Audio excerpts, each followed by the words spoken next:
Anyway, where was I? Oh, that's right, I was about to assassinate this guy, but I completely messed it up because I forget which button is the assassinate button, and he turned around too fast. Anyway, the thing about the assassinations is there's two different animations for them, and Cliffjumper is the only character in the game that can do this. Now, Starscream also can do this, but he chooses a more cruel and barbaric way of doing it by planting the jetpacks directly on the enemies, which is silly considering he actually has a sword. But we have the jetpacks, but we are not quite that mean. We just like to stab them and keep ourselves quiet. But Starscream's mission is awesome, as we will see later in the game. Despite the fact that the lasers can go through the walls, as they're clearly doing here, they're still not detecting us because the wall is there. So, anyway, now that we've sent them back on their patrol, we're going to go assassinate them like a proper gentleman would. And,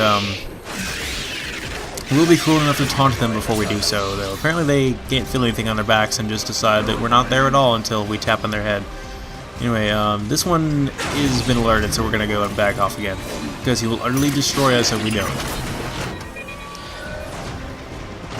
Also, I keep forgetting that I have vehicle weapons. I have 500 rounds for my vehicle machine guns that I need to be using more often, so I'll get around to that hopefully. Enemy gone. Resuming search. But while we're waiting, I suppose I might talk about another game that I've been playing recently. I just started playing. I got a copy of Dishonored on Black Friday, and I've been meaning to try it out, but I've been deliberately delaying it just because I know as soon as I start playing that game, I will not want to put it down. I will play that game through and through like 3 times before I stop.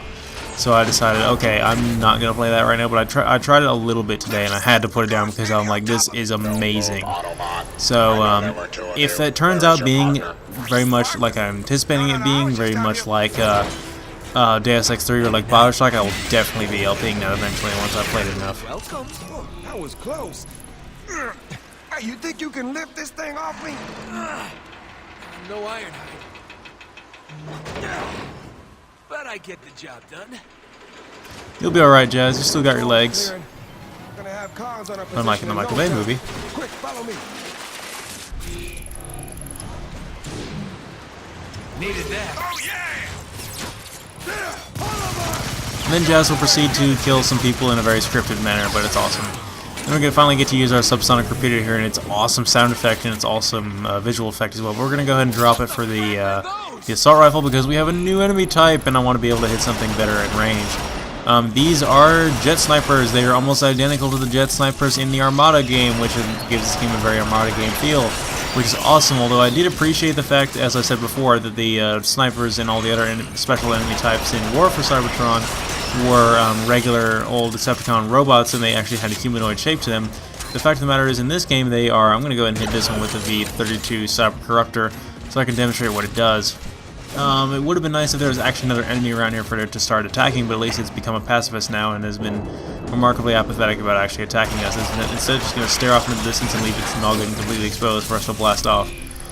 And then we're going to be saved by Jazz, and the incredible cheapness of the shotgunners, we will be very grateful to him for that. Anyway, here's a more accurate demonstration of it, and we can see it horribly glitches out the enemy there, but he did manage to melee the other enemy into the sky, which we are also grateful for.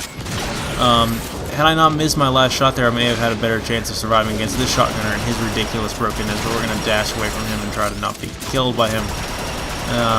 Because, as I said, they are obscenely overpowered, and they were also not in the first game. But, had I not done that, I totally would have died just then, but in true Transformers fashion, when in doubt, transform! Anyway, what was I saying? The jet snipers, oh yeah,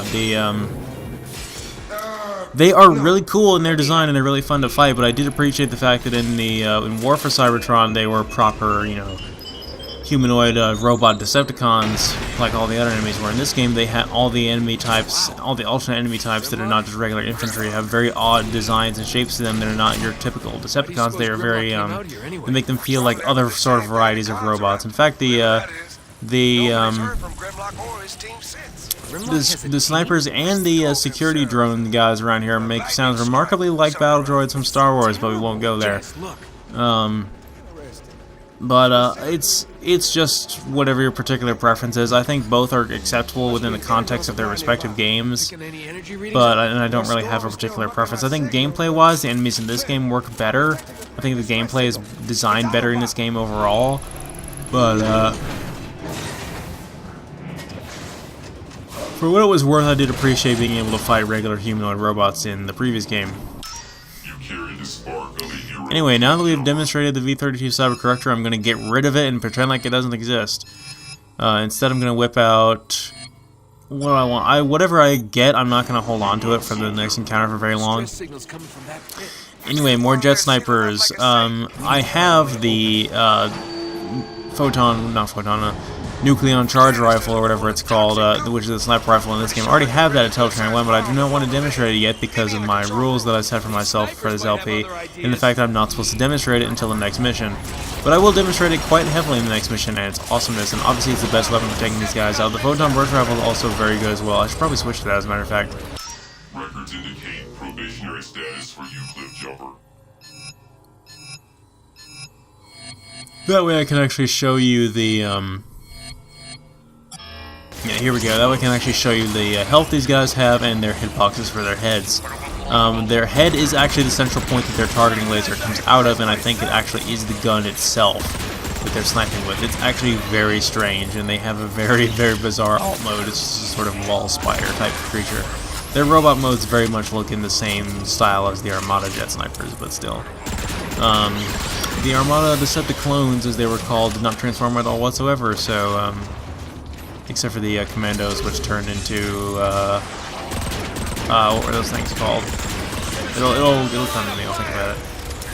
I also kind of had, since I really want to do the Armada game, but it's been done so much better by other LPers, I'm kind of just like, oh, here's a demonstration of the Corrosive Slime Cannon, which actually is a pretty powerful heavy weapon, but it does like continuous burn damage to a single target, and it does have a fairly decent splash rate. It's almost like the sort of like the napalm mod type thing in Ratchet Deadlock, to give you an example.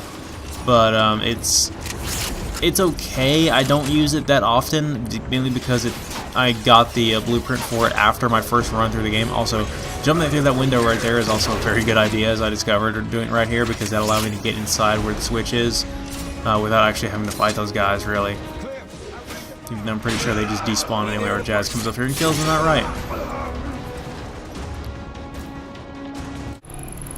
Anyway, I had to do a bit of an edit there because this part is probably the part that's going to completely annihilate you. Get used to this dialogue right here from Jazz, because you're going to be hearing it a lot, because this encounter is horribly cheap. I am going to be using a very specific setup for this, as I acquired the Teletrain 1 there, and whatever you chose, you're going to be stuck with it. So let's go ahead and deploy the clutch. The clutch will assist us.